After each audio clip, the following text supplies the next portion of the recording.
like the teenagers that have committed these crimes, they have made all teenagers look bad. All right. I'm here. I'm here to talk about something serious. You know, we got to keep our spirits high in this time. And all things is a go. I don't know what all things are. I can't really explain what all things are, but they're a go. Now, today we will be talking about the 13-year-old boy that was shot and killed a few months ago. Early 2023, this happened. The shooting happened around 4 a.m. January 7th on Quincy Street Northeast. According to the arrest warrant, as Lewis fired towards Blake, Blake could be heard yelling, "I'm sorry, and I'm a kid." And I told y'all sometimes I do like to wait and see how things play out. I did do that specifically for this one because this is my city. You know, Washington, D.C. is known as the nation's capital, but all things ain't what they seem. And like how tourists see DC is not how people that come from DC see DC, okay? I'm going to really break this down, tell you my thoughts on it, what I see happening, you know, the end result of this. And it's not really going to be what anybody would see as justice, because justice looks different for whoever you're speaking to. And justice doesn't always move the way that it should or you think it should. So, on January the 7th, Karon Blake was outside. Now, when I say outside, you might think 8 o'clock, 7 o'clock, you know, maybe 9 o'clock, 10 o'clock. I mean, some kids, even when I was a shorty, they was outside till however long, you know. They didn't have no specific time to be inside. Some of their parents, unfortunately, didn't care or was working a lot, so they couldn't really monitor things like that, which is alarming, right? But when I say outside, I don't mean 7 o'clock, 8 o'clock, 9 o'clock, 10 o'clock. I'm talking 3, 4 in the morning. Reports say that the shooting occurred around 4 a.m. A man was inside his home and he started to hear noises that alarmed him. Noises from outside, and when he looked, he observed someone who appeared to be either looking into vehicles in a suspicious way or attempting to break into vehicles. The report also says that the man that was inside his home, he came outside. He confronted, whether it was slight or, you know, very tense from the start of it, we don't know. But it says that they had a brief interaction. And to me, it's safe to say that that interaction didn't end well, because shortly thereafter, the man opened fire on the teenager. Now, an important thing to note about this is the teenager was unarmed. And a lot of people are saying that it's senseless because of that fact. You know, leave out everything else. It didn't have to happen because it wasn't self-defense. It wasn't you have a gun, I have a gun, and, you know, it'll possibly be a shootout or something. The teenager was unarmed. The man that came outside and had the interaction and fired the shots, he did so with a licensed firearm. And another thing to note that is important about this is he is a government employee. Now, that night, the gunman was not arrested and was not charged. And with so much circulating about this on social media and from word of mouth, you know, spreading throughout the city, officials eventually arrested the gunman. in my eyes, it seems as though police and officials, they took it as self-defense right away, which is a sign of favoritism. I mean, government employee. So towards the end of January of 2023 is when the gunman was charged with second-degree murder. And of course, as this unfolds, I will be updating y'all, but that is as far as it has went just yet. But I'm going to tell you how I see it. I see both sides of the coin. The main thing that I cannot shake from my mind is, why was a 13-year-old boy out at 3, 4 in the morning? Why? That's definitely a time where you should at least be in the house. I used to stay up all goddamn night and still be good the next day. I can't do that now, but that's what I used to do. That's what I used to be able to do, but you in the house. I believe it was a Sunday. I gotta refresh myself on that, and I'll put it on the screen. But you should be getting ready for school. Or at least just relaxing in the house, in the comfort of your own home. And I've always known that those time of nights is the prime hours where cars get broken into. I mean, it's a possibility. I'm not saying for sure that that's what he was out there doing, because in that case, you would have to get all of the people that live at these homes, all of the people that had cars out there that night, and ask them, did it seem like it was tampered with at all? Did it have signs of somebody trying to break into it? Any one of them. Any one of them. If I would have observed somebody, like I would have looked out my window randomly and seen somebody breaking into cars, and, you know, from just watching for a minute, you can gauge what's going on. I would have went about it a different way. I want to know what happened in the brief interaction. They're not calling it an altercation. They're calling it an interaction. It could have just been one question. But I want to know what that brief and how did that brief interaction go? Because even coming out to confront whoever before calling the police, that's a mistake. Let's not jump over that. That's a huge mistake. Even coming outside, having this interaction, coming outside with a gun, having this interaction, why were there not any warning shots? It just seemed like it was just what it was. Because who would want to get shot if they don't have a gun themselves? Who would want to get shot after hearing the warning shots? Is close as fuck. He is at a certain distance where he's going to hit me if he lowers it. Like, who wants to get shot? So to me, it's like, did you even fire any warning shots at all? It doesn't really seem like it. That's another mistake. I must say that teenagers in today's time in the District of Columbia, they are out of control. They travel by the boatload sometimes, even 4 of them.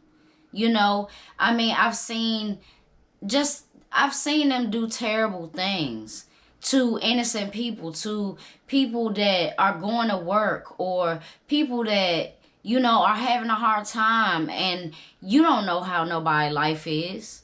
But they jump on people. They break into cars. It's been a lot of new trends happening in today's time, in this generation. I've covered it. Like the carjackings. When I was younger, that was not a thing. That really was not a thing. And especially the way that they're doing it. It's all new. Like the teenagers that have committed these crimes, they have made it bad. They have made all teenagers look bad.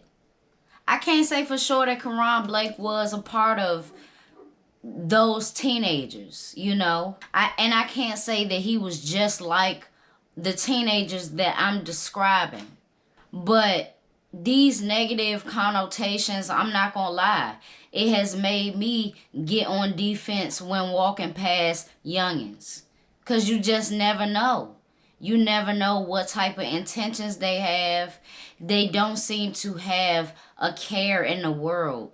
And to feel invincible, to be selfish, to go about things the way that they are, it makes it bad on all of them.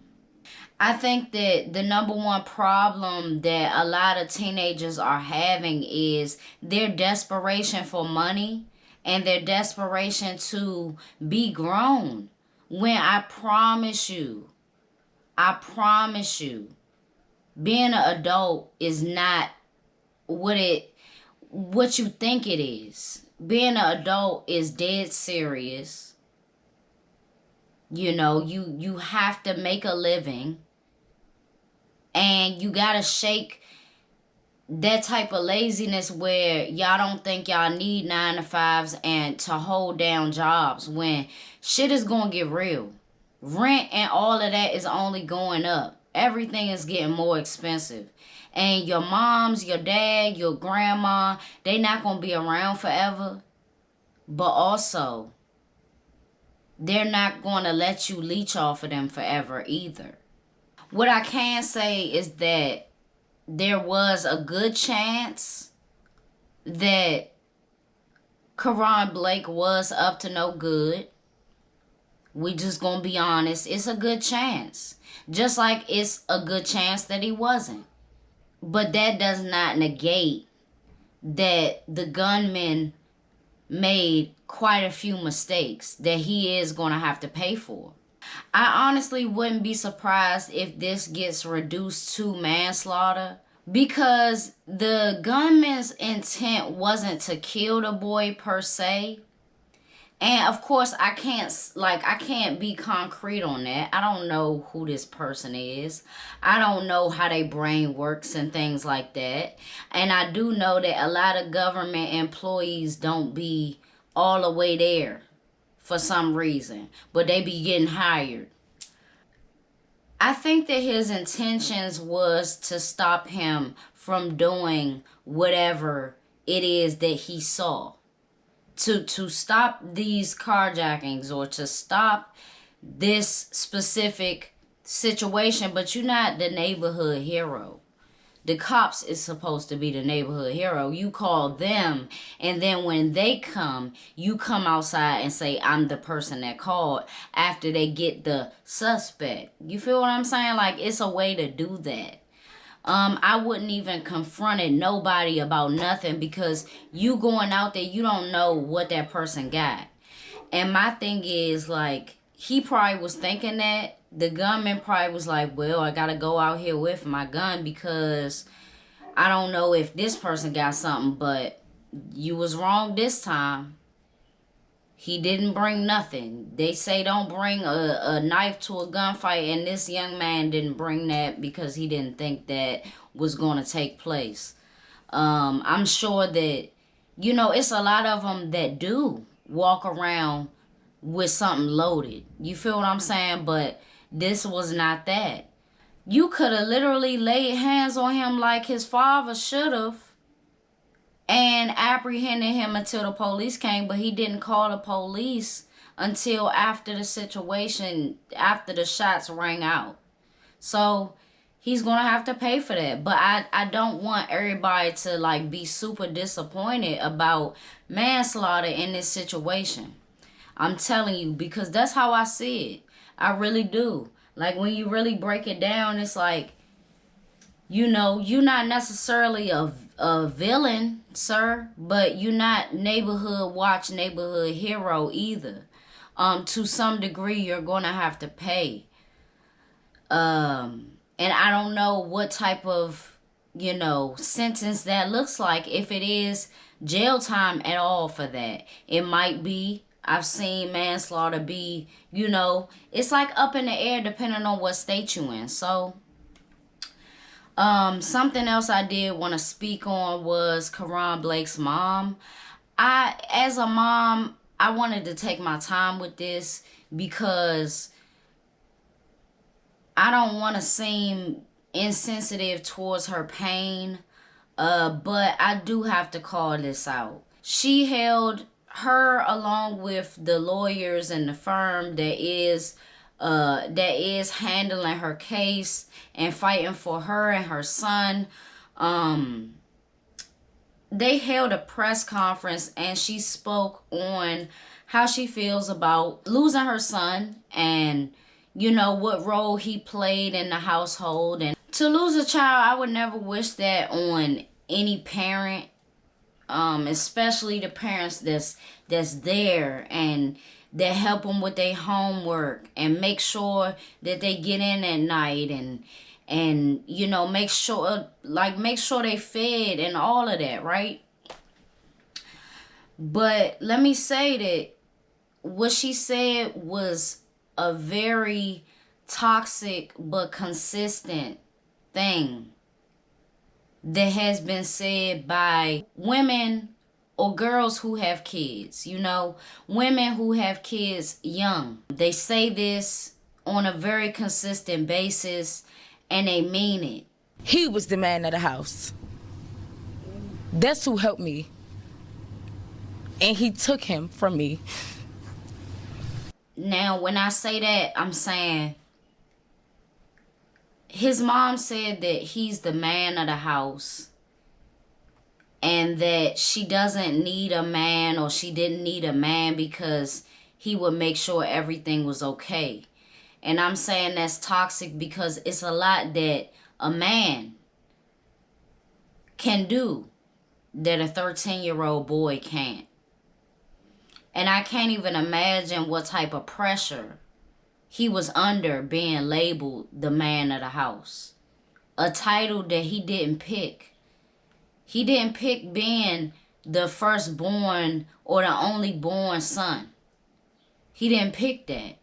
That was just given by God, by genetics, by, the stork.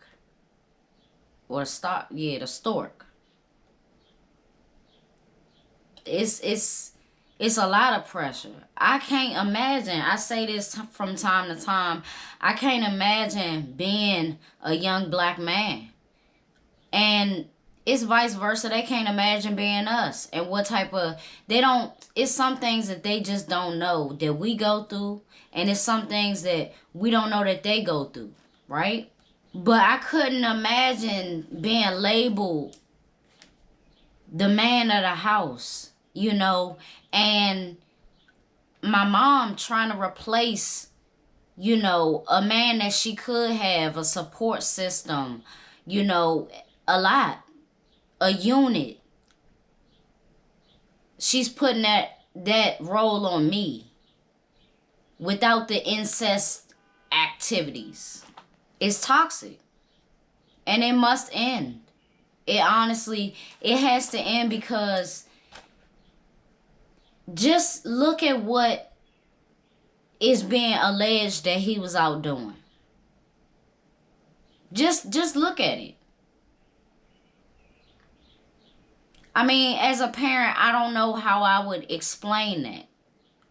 And you're supposed to be able to explain the whereabouts of your child and your children. A lot of these parents in the District of Columbia, they cannot account. And it makes me sad because Lord knows where they could be. Around sketchy people who don't have the best intentions for them.